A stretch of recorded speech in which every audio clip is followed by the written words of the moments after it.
As the St. Gallen Synod of Synodality gets underway, many are skeptical that Francis wants to remake the Church into the world's image. When someone says, "This is a de facto Third Vatican Council," many roll their eyes and say, "Even if that's true, the Pope can do whatever he wants because he can change the truths of the faith, no matter what." We see otherwise well-meaning people claiming that the liturgy is the plaything of popes, that they can ban the Mass if they want, despite what figures like Bishop Athanasius from Kazakhstan have to say on the matter, or Benedict XVI, especially when they claim the opposite. And speaking of Benedict XVI, he himself said that no one may end the traditional liturgy, not even a pope. But here's the thing. We are in a moment when the Church is being unmoored from its past, when the break from the traditions and glorious past of the Church are being emphasized by the man that the world sees as Supreme Pontiff. And we're even being told that this break is coming and that it's a good thing. So let's brace ourselves for impact from Francis the Great and Merciful, because we have a European priest who is a well-regarded, more or less traditionally minded theologian who is telling us that synodality may hamstring the Church in ways that would leave the Church as disunited as the Orthodox and the Church of Henry VIII. Francis, at one of his addresses to the Synod, flat out told the world that we must not cling to the uncertainties and defined reality of the Church, that anything can be changed. Quote, "At Mass opening the synodal process of the Synod on Synodality, Pope Francis says, 'The Spirit asks us to listen to the world, to the challenges and changes that it sets before us. Let us not soundproof our hearts. Let us not remain barricaded in our certainties.'" End quote. And how will this be accomplished? The Church is, according to professional Francis fanfic writer and calumniator of laity Austin Ivray, the Church is undergoing a major consultation process with those outside the Church. That's astonishing when you think about it for more than 2 seconds, but Crux magazine is reporting on this in a way that leaves no ambiguities. Headline: Experts see Synod as biggest consultation exercise in human history. Again, nothing ambiguous with that headline. And here's what that article has to say. Quote, "Though probably unbeknownst to most Catholics around the world, on Saturday, Pope Francis officially opened a 2-year global consultation process, all part of a Synod of Bishops on Synodality, which participants hope will help radically change the way the Catholic Church makes decisions. My expectation is that a new way of doing things, which will allow us to see synodality being lived at every level of the Church, is now underway," Spaniard Carmen Peña Garcia, a Synod participant, told Crux. The Synod should not be reduced to this moment, these 2 years, because synodality is a call for co-responsibility and co-participation of the entire people of God in the life and mission of the Church, with baptism being the entry card, she said. During the next year, a consultation will be launched at a parish level, with the faithful being invited to join in dialogue sessions. In March, there will be time for a diocesan and national gathering, followed by a continental one, with the process in principle concluding in October 2023, with a General Assembly of the Synod of Bishops set to take place in Rome in October. An invitation for all the baptized to take part, Peña Garcia said, has been issued. But it not only applies to them, because the Church wants to be in dialogue with the world too. I think we have to encourage people to take part so that you don't only get the voices of the usual suspects. But, well, there's also the matter of free will.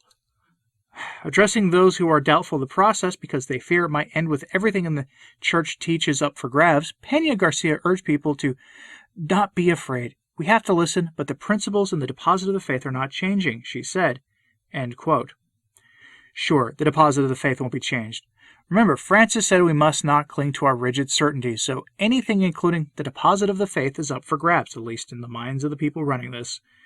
The one certainty we have is that after the Synod, the usual suspects will all jump to their podcasts and blogs and television shows to do the mental gymnastics required to tell us how the changes in the faith they're going to push will in fact not be changes to the faith at all. It promises to be a huge, unholy mess, so please keep praying for the Church in this time.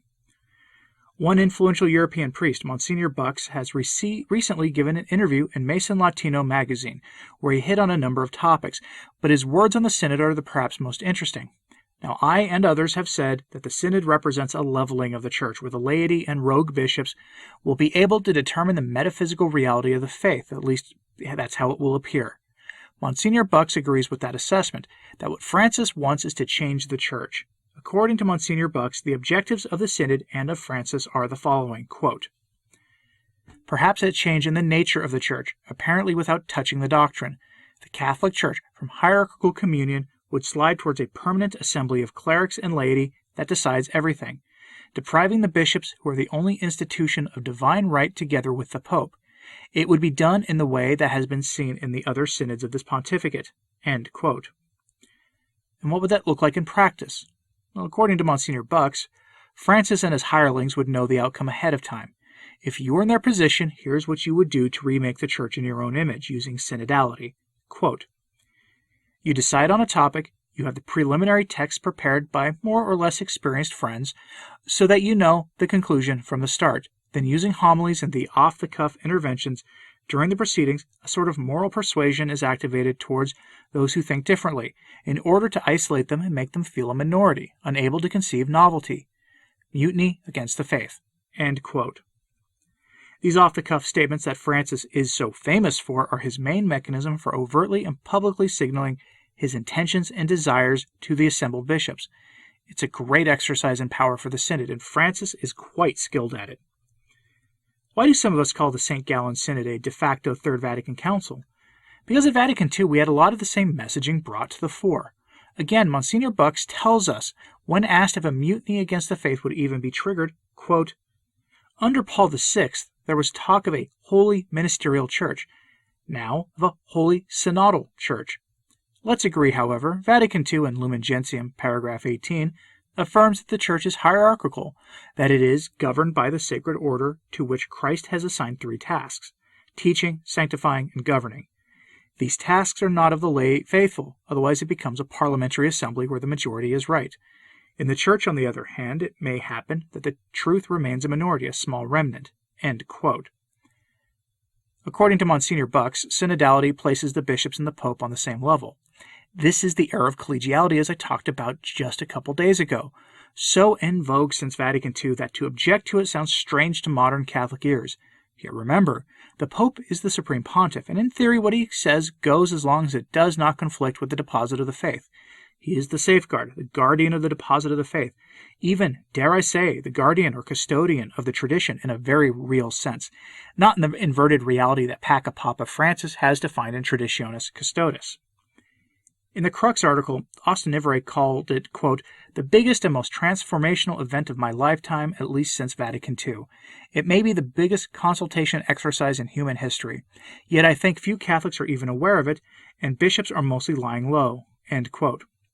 My question is this: why is the Church being consulted by people who aren't part of the Church? This is strange if anyone thinks about this critically for even a couple of minutes. Imagine any other, because of the sensibilities of where you're hearing this, imagine any other, shall we say, theological tradition that does not acknowledge Christ, consulting people who are not part of it and using their input to determine how they operate in the world and even what they believe. If you can't imagine that, that's because you have a functioning critical thinking skill set. It's absurd to think that it's reasonable for us to do that, but here's the thing. This isn't the first time we know for a fact that this has happened in the Catholic Church. After the council, confirmed stonecutter Archbishop Annibale Bugnini worked with a council of the followers of Luther and Calvin to design the Novus Ordo Mass. He's admitted it himself. These were adversaries of the faith, working together to determine what right and just worship of God would be for the Catholic faithful. Think about that for a moment. It's so absurd that Catholic worships according to the designs of our own adversaries, whose theology is so wholly different than ours, that you might have to ask what level of influence that had when they designed the new Mass. And the easy answer is that it had to have had a lot of influence, judging from the plummeting numbers of Catholics who believe what the Church teaches and professes to be true on any number of topics from across the board that just happens to separate ourselves from our so-called separated brethren.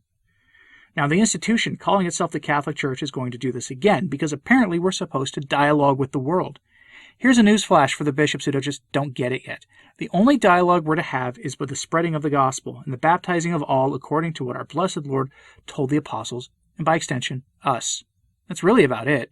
The Church is to speak the truth when it's unpopular, and issue the universal call to penance and holiness, not an exchange of ideas or whatnot.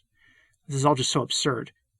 This desire for dialogue was reiterated by Papa Francis when he said at the Synod, quote, "Dialogue between priests and laity. I underline this because sometimes there is an elitism in the presbyterial order that separates them from the laity, and the priest becomes the patron of the barracks. End quote. There's that dig at clericalism again, which is really a dig at the traditional understanding of the hierarchical nature of the Church. The point Francis is trying to emphasize is the consultative nature he wants, where the laity give real input and pressure the bishops to follow their will. The problem with this approach was expressed perfectly by Deacon Nick Donnelly on Twitter when he said, quote, "People are calling Pope Bergoglio's synodal process Vatican III. This will be a consultation of one of the most ignorant, poorly catechized laity in the history of the Church, led by the most ignorant heretical hierarchy since the crisis of Arius. Catastrophic doesn't cover it." End quote. Yeah, pretty much, Deacon Nick. Pretty much. I'll close with this. Cardinal Tagle, the possible future Pope Francis II, was asked by Vatican News about the Synod, and he invoked St. Joseph as the patron of the Synod, specifically that we should all emulate his silence in the face of the Synod, going so far as to say that we should remain silent even if the Synod does negative things. Yeah, how about no, Your Eminence? I'll just not be doing that, for we must speak the truth when the modernists pursue their aims, especially when they do so as openly as they will be in the next 2 years. But I do like his idea in one way. We can invoke St. Joseph, terror of demons, because ultimately modernism is a heresy. It is the synthesis of all heresies, and heresy has to have some demonic influence. So yes, do as Cardinal Tagle says in one way.